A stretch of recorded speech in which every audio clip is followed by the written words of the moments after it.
क्या रानी रुक्मणी 16 महीनों से गर्भवती है? लेकिन ऐसा कैसे हो सकता है? हो सकता है। महाभारत काल में भी गांधारी के साथ ऐसा हो चुका है। जब दुर्योधन पैदा होने वाला था तो गांधारी पूरे 16 महीने तक गर्भवती थी। हे भगवान, इसका मतलब रानी रुक्मणी के गर्भ में भी कोई दुर्योधन जैसा शैतान पल रहा है। ये कोई काल्पनिक कहानी नहीं, बल्कि मेसोडोरिया के राज्य की वो सच्चाई थी जिसे सुनकर किसी के भी रोंगटे खड़े हो सकते हैं। जहाँ राजा अरेंद्र ने अपनी ही पत्नी को किसी और के साथ रात बिताने के लिए भेजा ताकि वो गर्भवती हो सके। लेकिन जब रानी रुक्मणी गर्भवती हुई तो उनके गर्भ में एक ऐसी संतान पल रही थी जिसकी वजह से मेसोडोरिया का नामो निशान मिट गया। सबसे बड़ी बात, रानी रुक्मणी ने ये सब जानते हुए भी अपनी उस संतान को जन्म दिया। राजन, आपका ये पुत्र पूरे मेसोडोरिया को विनाश के कगार पर ले जाएगा। इसका जन्म आपके कुल का विनाश कर देगा। आप चाहे तो रानी के इस गर्भ को कुल घातक मानकर अंत कर सकते हैं। शास्त्र भी इसे अपराध नहीं मानता। नहीं, मैं अपने गर्भ का नाश नहीं होने दूंगी गुरुदेव। आपकी भविष्यवाणी बेकार और बेतुकी है। मैंने पूरे 9 महीने भगवान शिव की आराधना करके अपना गर्भ संस्कार किया है।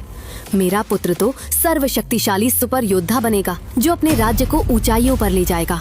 नहीं रानी, मुझे आपके पुत्र की संभावित कुंडली में ऐसा एक भी लक्षण नहीं दिख रहा है और राजा रानी होने के नाते आप दोनों को अपने पुत्र का बलिदान दे देना चाहिए। इतना कहकर गुरुदेव वहाँ से चले गए और रानी रुक्मणी अपने मंदिर में बैठकर तपस्या में लीन हो गई। लेकिन तभी रानी रुक्मणी को एक आवाज सुनाई दी। रानी रुक्मणी, मैं आपकी अंगूठी का जिन हूँ जो सालों से आपकी अंगूठी में रहकर आपकी तपस्या से फल फूल रहा हूँ।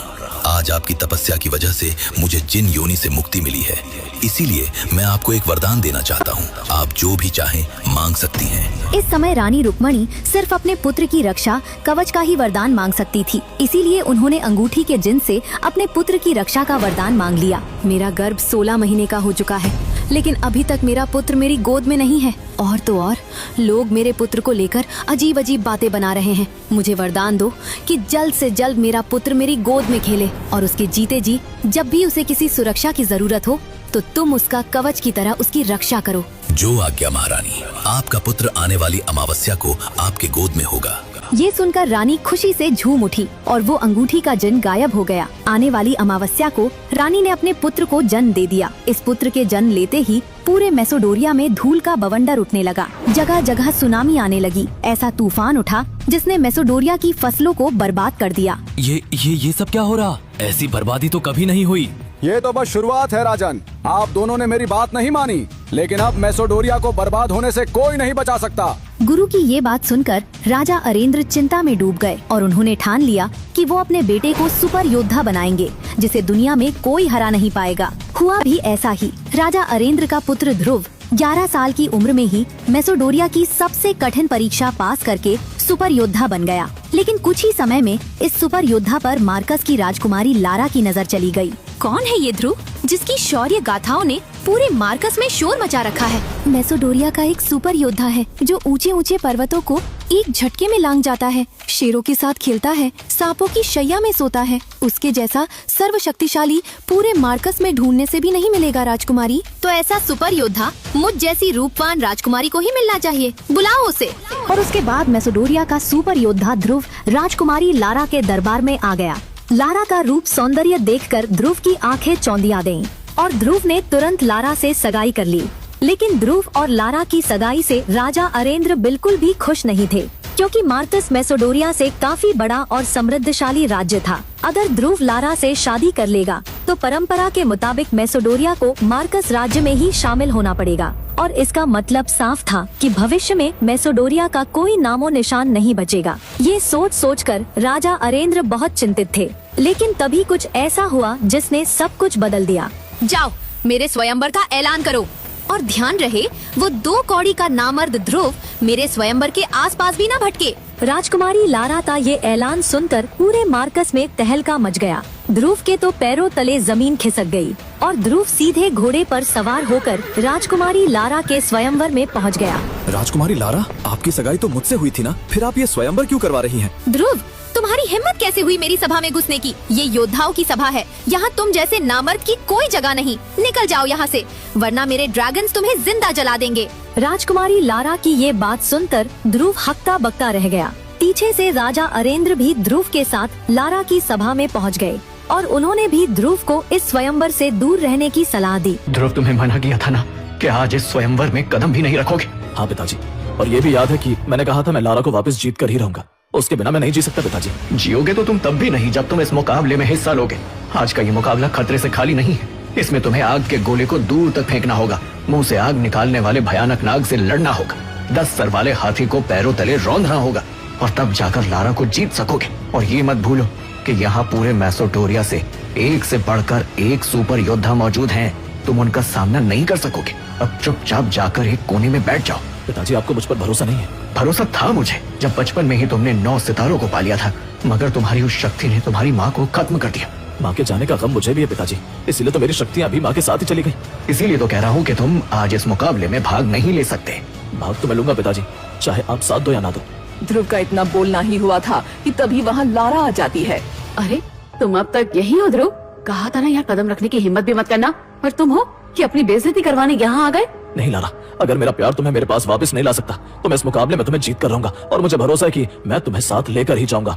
ओहो, हीरोगिरी शक्ति मैदान में दिखाना। और ध्रुव, अगर तुम जीत गए तो खुशी खुशी मैं तुम्हारी हो जाऊंगी, और अगर हारे तो आज मैं तुमसे मुकाबला करूंगी, और उसका मुकाबला का मतलब तुम तो जानते ही हो ना, मौत। इतना बोलकर लारा वहाँ से चली जाती है।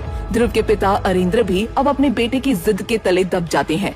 ध्रुव मुकाबला करने के लिए आगे बढ़ता है। सबसे पहले उसे हजारों टन के आग के गोले को दूर फेंकना था, और आज ध्रुव से दर्जे में कई बड़े योद्धा यहाँ आए थे, जिनके पास जो टेक्निक्स थी वो ध्रुव के पास नहीं थी। आखिरकार हिम्मत जुटाकर ध्रुव आगे बढ़ता है। माँ, बस मुझे आशीर्वाद देना कि आज मैं लारा को साथ ही लेकर आऊँ। इतना बोलकर ध्रुव जैसे ही गोले को उठाता है, अरे आज इतना हल्का कैसे लग रहा है? वहाँ बैठा हर शख्स और साथ ही लारा भी दिल थाम कर बैठ जाती है, क्योंकि इससे पहले कभी ध्रुव वो गोला उठा भी नहीं सका था। और तभी वो होता है जिसकी कल्पना तक वहाँ बैठे किसी इंसान ने नहीं की थी। ध्रुव ने वो गोला इस रफ्तार से फेंका कि वो बस उड़ता ही गया और राज्य की सीमा लांघकर दूसरे राज्य में गिरा। ये अब तक का सबसे दूरी पर जाने वाला गोला था। मगर तभी अचानक पूरे शक्ति स्थान पर अंधेरा छा जाता है और एक हरी रोशनी भरी बिजली सीधे जाकर ध्रुव पर गिरती है, वो भी उस अंगूठी में जो ध्रुव को उसकी माँ ने आखिरी निशानी के तौर पर दी थी। अचानक ही ध्रुव के सामने अंधेरा छाने लगता है और उसी बेहोशी में उसे एक बूढ़े आदमी का चेहरा दिखता है। मैं तुम्हारा ही इंतजार कर रहा हूँ, ध्रुव मेरे पास आओ। अचानक ही ध्रुव की आंखें खुलती हैं तो वो खुद को जमीन पर गिरा हुआ पाता है, और तभी शक्ति स्तंभ पर उसका सितारा दिखाई देता है। खराब प्रदर्शन, 3 सितारे। नहीं, ये नहीं हो सकता, मेरा गोला तो सबसे दूर गया था, फिर ये सितारे। वहाँ बैठे किसी भी इंसान की समझ में नहीं आ रहा था कि आखिर ये कैसे मुमकिन था। सबने देखा कि कैसे ध्रुव ने गोले को इतना दूर फेंका और उसके बाद भी उसका सिर्फ तीसरा सितारा आया, और इस हिसाब से ध्रुव को मुकाबले से बाहर होना होगा। लेकिन एक नियम तो ये भी था कि लारा यानी जिसका स्वयंवर है वो चाहे तो किसी भी प्रतियोगी को एक और मौका दे सकती है। लारा, बस एक मौका प्लीज। अब बारी थी लारा के फैसले की, और तभी लारा अपना फैसला सुनाती है। मेरा फैसला है कि ध्रुव की धड़कनें तेज हो गईं। पूरा शक्ति स्थान अब चुप था। हर किसी की नजर लारा पर थी। क्या वो ध्रुव को एक और मौका देगी या यहीं उसकी कहानी खत्म हो जाएगी? मेरा फैसला है कि मैं ध्रुव को एक मौका दूंगी, लेकिन उससे पहले ध्रुव को मुझसे लड़ना होगा। अगर ध्रुव ने मुझे उस लड़ाई में हरा दिया तो वही होगा जो ध्रुव चाहता है, लेकिन अगर मैं जीत गई तो अपनी मौत पक्की समझना। ध्रुव, कहो करोगे मुझसे मुकाबला? है दम एक लड़की से मुकाबला करने का? लारा का ये फैसला सुनकर सब लोग हैरान थे। वहीं ध्रुव के पिता अरेंद्र के पैरों तले जमीन ही खिसक गई। ध्रुव खुद हैरान था, क्योंकि सबको पता था कि लारा सबसे ज्यादा शक्तिशाली थी और लारा को हराना नामुमकिन था। अब सबकी नजरें ध्रुव पर थी।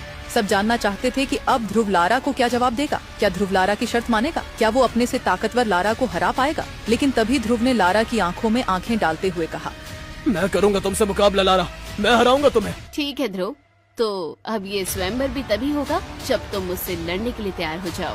इतना कहते ही लारा ने एक आखिरी बार ध्रुव को देखा और वहाँ से चली गई। वहीं ध्रुव भी मैदान से निकलकर सीधा एक कब्रिस्तान की ओर बढ़ गया। ध्रुव की आंखों में बदले की आग जल रही थी, लेकिन सवाल तो ये था कि कब्रिस्तान ही क्यों? ऐसा क्या था उस कब्रिस्तान में? क्या ध्रुव लारा पर कोई काला जादू करने वाला था, या फिर वो कुछ ऐसा करने वाला था जिसके बारे में कोई सोच भी नहीं सकता?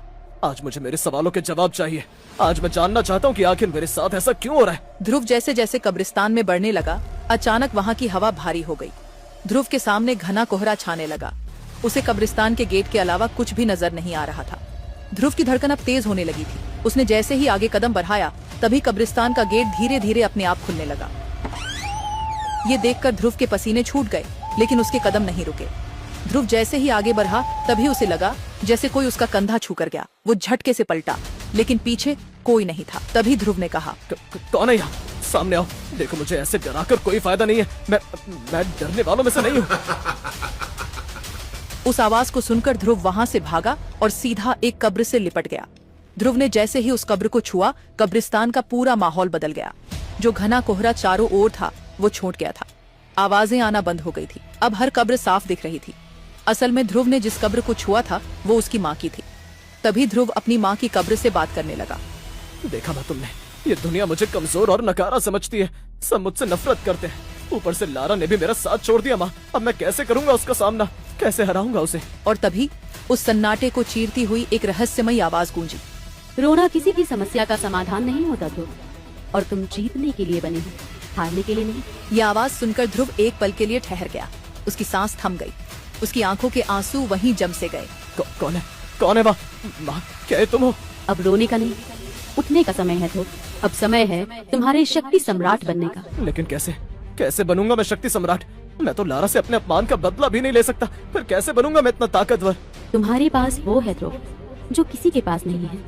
अपनी अंगूठी को देखो, उसी में छुपी है तुम्हारी असली ताकत। तभी ध्रुव की नजरें अपने हाथ पर गईं। उसकी उंगली में एक काले पत्थर से बनी अंगूठी थी। ये अंगूठी उसकी माँ की आखिरी निशानी थी। ये अंगूठी? लेकिन इस अंगूठी में ऐसा क्या है माँ? लेकिन अब वो आवाज बंद हो चुकी थी। ध्रुव ने बार बार अपनी माँ को पुकारा, लेकिन कोई जवाब नहीं मिला। और तभी गुस्से में ध्रुव ने उस अंगूठी को निकालकर जमीन पर फेंक दिया। और तभी उस अंगूठी से तेज रोशनी निकलने लगी और देखते ही देखते उस रोशनी के बीच से एक साया निकलकर बाहर आया। कौन हो तुम? और मेरी अंगूठी में क्या कर रहे थे? वो साया मुस्कुराया और हवा में उड़ता हुआ धीरे धीरे ध्रुव के पास आया। मैं वही हूँ जिसकी वजह से तुम इस धरती के सबसे शक्तिशाली योद्धा बनोगे। झूठ मत बोलो। मैंने जब से अंगूठी पहनी है तब से मेरी ये हालत है। तो क्या तुमने छीनी थी मेरी शक्तियाँ? हाँ, मैंने ही छीनी थी तुम्हारी शक्तियाँ। लेकिन मैंने ये क्यों किया, सही समय आने पर तुम्हें जरूर बताऊंगा। फिलहाल इतना जान लो, अब अगर तुम्हें अपनी शक्ति वापस चाहिए तो तुम्हें मुझे अपनाना होगा। कभी नहीं, मैं अब दोबारा ये गलती नहीं दोहराऊंगा। मैं उस अंगूठी को कभी नहीं पहनूंगा। क्या तुम नहीं चाहते कि लोग तुम्हारी फिर से इज्जत करें? क्या तुम लारा को हराना नहीं चाहते? और क्या तुम दोबारा एकलव्य नहीं बनना चाहते? क्या सच में मैं लारा को हरा पाऊंगा? क्या मैं फिर से एकलव्य बन पाऊंगा? एकलव्य तो क्या, मैं तुम्हें एकलव्य से भी महान योद्धा बना दूंगा ध्रुव। लेकिन इसके लिए तुम्हें एक कीमत चुकानी होगी। कैसे कीमत? लेकिन इसके बाद जो विदुर ने ध्रुव से कहा वो सुनकर ध्रुव के पैरों तले जमीन सरक गई। तो आखिर किस कीमत की बात कर रहा था विदुर? शक्तियाँ छीनने के बाद अब क्यों करना चाहता है विदुर ध्रुव की मदद? क्या सच में विदुर लौटा सकता है ध्रुव की शक्तियाँ? और सबसे बड़ा सवाल, क्या ध्रुव से पाएगा अपनी होने वाली बीवी लारा को मार?